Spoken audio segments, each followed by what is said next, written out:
Ang napakalaking tulong nito sa ating bumabangon na ekonomiya.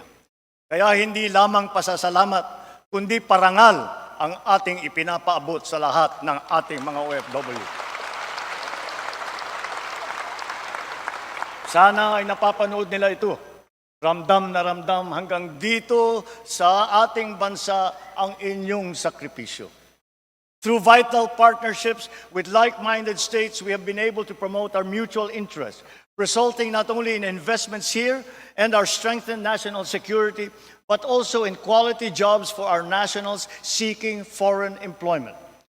Through intense Philippine lobbying, the United Nations has adopted the resolution on promoting and protecting the enjoyment of human rights of seafarers.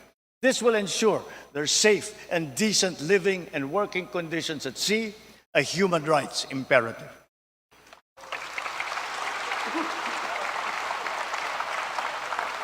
Patuloy ang ating pagtulong sa mga OFW. Hindi ito natatapos sa kanilang paglisan sa bansa. Karagdagang mga espesyal na pasilidad at serbisyo ang ating binuksan para sa kanila, tulad ng OFW Lounge sa NAIA at Seafarers Hub sa Maynila. Ang mga OFW natin na naapektuhan ng sari-saring mga kaguluhan tulad sa Israel, sa Gaza, sa Sudan, Lebanon at Yemen, ay natulungan natin at naiuwi ng ligtas sa bansa.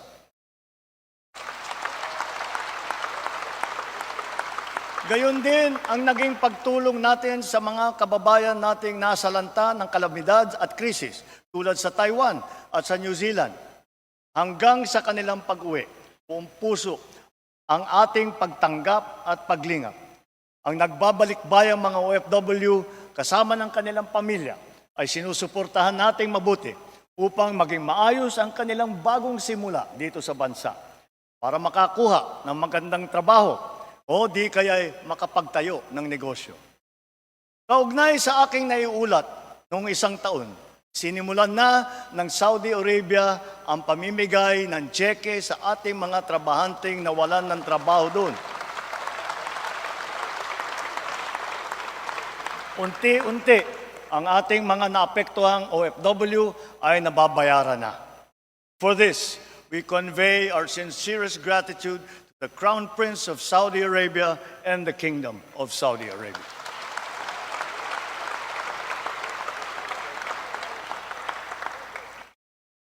Lessons from history and current events teach us that peace and order is an essential ingredient of genuine prosperity and social development. This is the path that we choose to take. Despite difficulties, despite our diversity and differences as a people, we are joined together by a unique history and have constantly invested our energies and resources in strengthening the pillars of peace. Our police, military, and Coast Guard undergo continuous capacity building and asset upgrading so that they are better able to preserve the peace and defend our territory. We have noted an overall decrease in crime rate and an improvement in crime solution efficiency. But this is not enough. This is not enough. Our law enforcement need to continue to earn the trust of our people. The strong pillars of our criminal justice system, especially in light of the new rules on criminal investigation and our independent judiciary, function in unison. In tandem with the justice system, COA's audit mechanism works in harmony with our transparency, streamlining, and open government initiatives. All in all, these successfully foster a culture of accountability that curbs corruption in government. With the newly enacted Republic Act number 12009 that I signed just last Saturday, government procurement will be modern and innovative, more streamlined and efficient, and truly at par with global best practices. We sincerely thank Congress for its timely and decisive action in amending the 20-year-old law. We have come a long way in our quest for a lasting and inclusive peace. No guerrilla fronts remain active across our country today. Only 7 weakened groups remain to be dismantled, and they are the subject of focused operations. But along with the assertion of government might, We also offer peace, community development, and reintegration programs for those who have returned to the fold of the law. Through a comprehensive and transformative approach, we have rebuilt not only lives, but also conflict-affected communities. The implementation of peace agreements is now in its concluding phase. Former combatants now live peaceful and productive lives in their respective communities.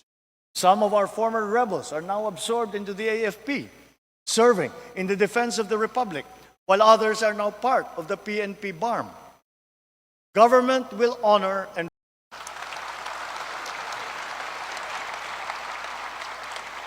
In November last year, we signed proclamations granting amnesty to former rebels. A month later, and then in June of this year, the House of Representatives and the Senate issued their respective resolutions concurring with these amnesty proclamations. That Congress is one with us is a testament to the whole nation's sincere desire for peace. In such a short period, the BARM has impressively established a strong foundation for its progressive, autonomous social development. Investments continue to pour into the BARM. Last year, investments in the region increased by 140% year on year. The improved peace and order situation, good governance, not to mention high hopes and confidence amongst its people, all contribute to the reasons why BARM's poverty index has significantly decreased since 2018. In Marawi, the rehabilitation and rebuilding continue under the supervision now of the Office of the President. Our focus remains on restoring energy, water, and livable communities. As of today, all 7 intergovernmental mechanisms of the BARM, as mandated under the organic law, have been organized and activated. These will guarantee effective and constant consultation between the Bangsamoro and national governments in the fundamental aspects of governance. 5 out of the 7 essential laws for the BARM have already been enacted by the BTA Parliament. Now it has its own administrative code. It has its own local government code, its own election code, and those for education and the civil service as well. So with these inspiring developments, the BARM appears primed and ready for its regular elections, the first ones that they will have in the coming year.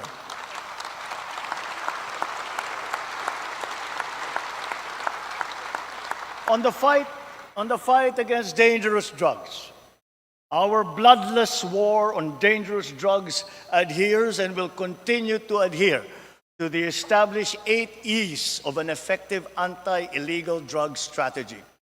Extermination was never one of them.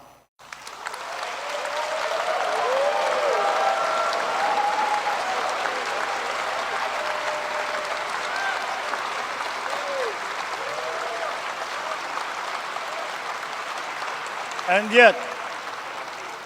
yet, in more than 71,500 operations, it has resulted in the seizure of more than 44 billion pesos worth of illegal drugs and the arrest of more than 97,000 drug personalities. More than 6,000 of those arrested were high-value targets. 440 of them were government employees, of whom 42 were uniformed personnel. 77 were elected officials.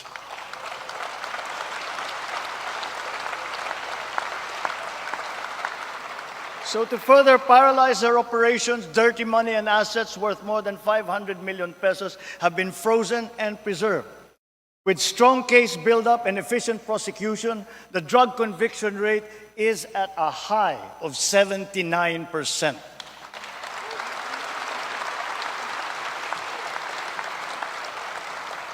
Together with this, we welcome the report that the number of drug-affected barangays in our country has been reduced by 32%.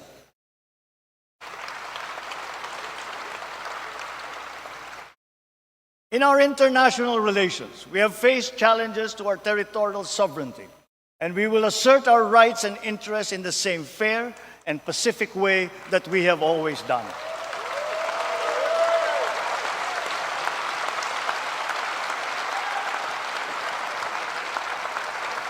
Proper diplomatic channels and mechanisms under the rules-based international order remain the only acceptable means of settling disputes.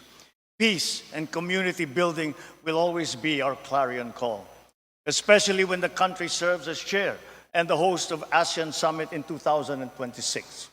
We continuously try to find ways to de-escalate tensions in contested areas with our counterparts without compromising our position and our principles. I know that our neighbors too are doing their best to make this work.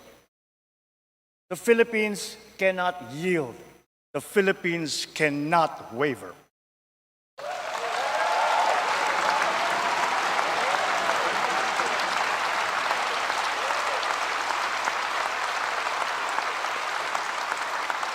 We are now more conscious as a people and strategic in heightening our aerial and maritime domain awareness. We are continuing to strengthen our defensive posture, both through developing self-reliance and through partnerships with like-minded states. Ang West Philippine Sea ay hindi katang-isip natin lamang. Ito ay atin. Ito ay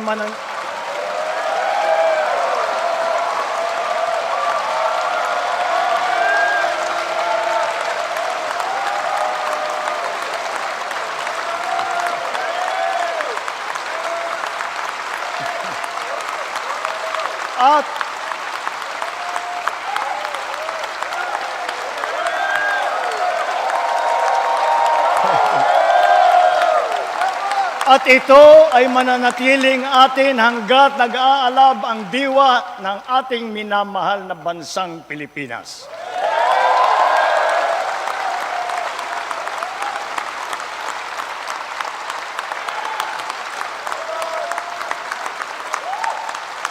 Pagtitibayin at palalaguin natin ang kamalayan at kaalaman ng buong bansa at titiyakin na maipapasa natin ito sa kabataan at ating susunod na mga salinlahi.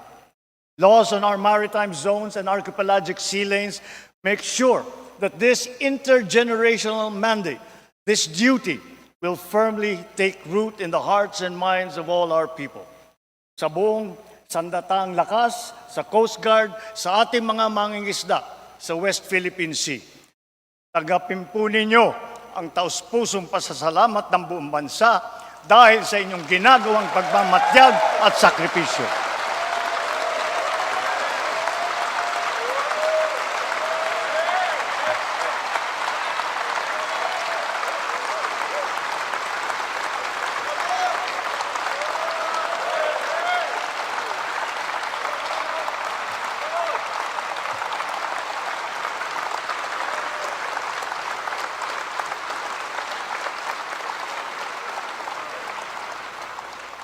Let us now turn to our economic status and our prospects. In spite of headwinds that we have faced, we have stayed the course. The country exhibits healthy signs of post-pandemic resilience comparable to strong economies in our region. Our poverty rate has significantly dropped to 15.5%, down from 18% in 2021. This present figure is even lower than the pre-pandemic level of 16.7% in 2018. Ang katumbas nito ay halos 2.5 milyong Pilipino ang naiangat natin mula sa kahirapan.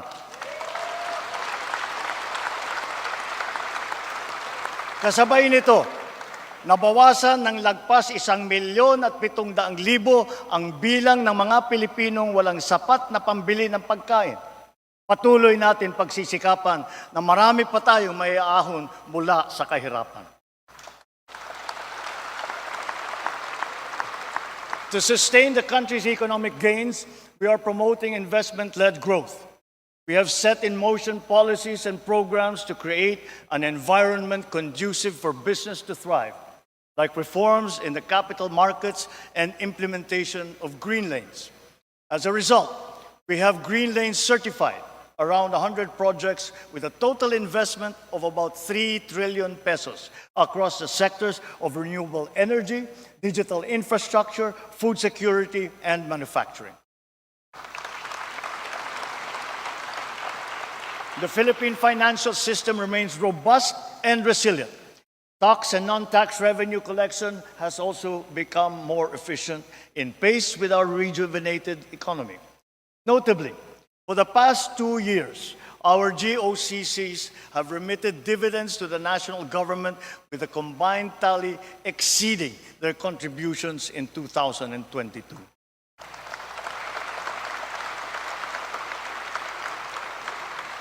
To build on these, and guided by strong fiscal discipline, our proposed government budget for this year was crafted with utmost care, diligence, and meticulous attention. We look to the cooperation of our colleagues in the legislature, not only that our proposed national budget be approved in your usual timely manner, but it be adhered to as closely as possible. We expect all agencies to ensure that every centavo allocated will be judiciously spent for our urgent priorities and socially impactful programs. Mga kababayan, sa lahat ng ginagawa natin ito at mga gagawin pa, mataas ang aking kumpiyansa na malalampasan din natin ang hamon ng ating pinagdadaanan. Dahil ito ang pangunahing hinaing ng taong bayan. Hindi tayo titigil sa paglalaban sa kahirapan at sa paghahanap ng lunas upang maibalik sa normal ang presyo ng bilihin, lalo na ang bigas. At ngayon po, naririnig po namin ang malakas na sigaw ng taong bayan laban sa mga pogo. Disguising as legitimate entities, their operations have ventured into illicit areas furthest from gaming, such as financial scamming, money laundering, prostitution, human trafficking, kidnapping, brutal torture, even murder. The grave abuse and disrespect to our system of laws must stop. Kailangan nang itigil ang panggulo nito sa ating lipunan at paglalapastangan sa ating bansa.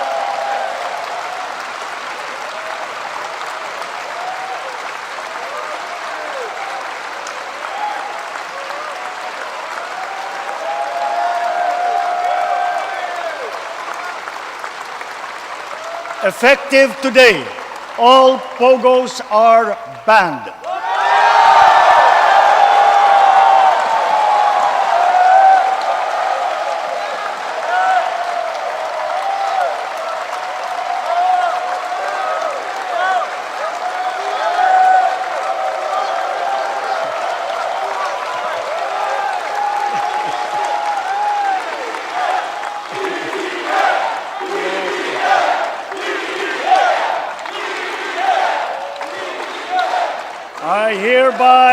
I hereby instruct PAGCOR to wind down and cease the operations of POGOs by the end of the year.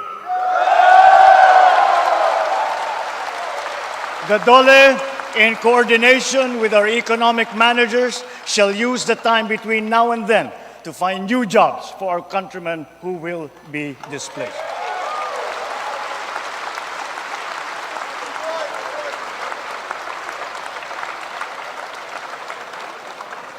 This will solve many of the problems that we are encountering. It will solve many of the problems that we have been encountering, but it will not solve all of them. To solve all the problems that we have been suffering under, all officials, law enforcers, workers in government, and most of all, the citizenry, must always be vigilant, principled, and think of the health of the nation. So, ladies and gentlemen, let me end by recalling the words of a great man. Let not anyone pacify his conscience by the delusion that he can do no harm if he takes no part and forms no opinion. Bad men need nothing more to compass their ends than that good men should look on and do nothing. He is not a good man.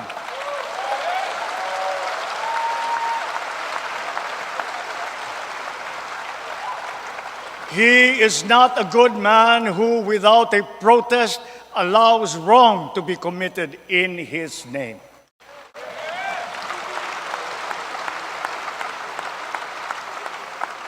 Mga minamahal kong kababayan, lagi po nating labanan ang mali at ang masama. Lagi po nating ipaglaban ang tama at ang mabuti. Lagi po nating mahalin ang Pilipinas. Lagi po nating mahalin ang Pilipino. Mabuhay po kayo at mabuhay ang bagong Pilipinas. Maraming salamat po.